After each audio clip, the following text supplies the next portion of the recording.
चाहे बेटी कितनी लाडली हो, उसे दर दर घुमाना ना चाहिए। चाहे बेटा कितना हो प्यारा, उसे सिर पर बिठाना ना चाहिए।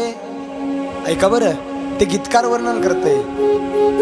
मुलगी कितीही लाडकी असली तरी तिला प्रत्येकाच्या दारामध्ये घेऊन जायचं नसतं। मुलगा कितीही लाडका असला त्याचे लाड करा, पण त्याला आपल्या डोक्यावर बसू देऊ नका। आणि ज्या ठिकाणी तुम्हाला आदर आणि मान नाही त्या घरी मरूस तर पुन्हा माणसानं फिरून जायचं नाही। भोलेनाथ सांगत होते की काही ठिकाणी बोलवलं तर जावं, म्हणजे एखाद्याच्या घरी लग्न असेल, लग्न असल्याच्या नंतर जर आपल्याला आमंत्रण असेल तरच जावं, म्हणजे बोलवलं तर जायचं। काही ठिकाणी बोलवलं तरी जाऊ नये।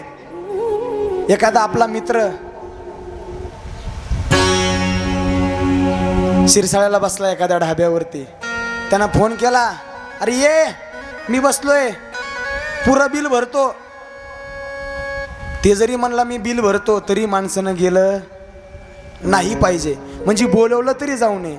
आणि काही काही ठिकाणी बोलवण्याची वाट लाय नाही पाहिजे। काही काही ठिकाणी कोणीतरी आपल्याला बोलवल याची वाट पाहू नये। महाराज म्हणतात आपल्या गावामध्ये सप्ताह चालू झालाय, एखाद्या महाराजाचं कीर्तन आहे, महाराजांची कथा असेल तर तिथं बघून वाट की म्हणे कुणीतरी बोलवावं की तुम्ही या कथा ऐका, तिथं बोलवण्याची वाट पाहायची नाही। महाराज म्हणतात तुका म्हणे जवळी न पाचारिता जावे, संत चरण भावे रे गावया। त्या ठिकाणी बोलवण्याची वाट पाहुणे। ऐका बरं, जसं मुलीनं आपल्या बापाकडे जाताना बोलवण्याची वाट पाहिली नाही पाहिजे।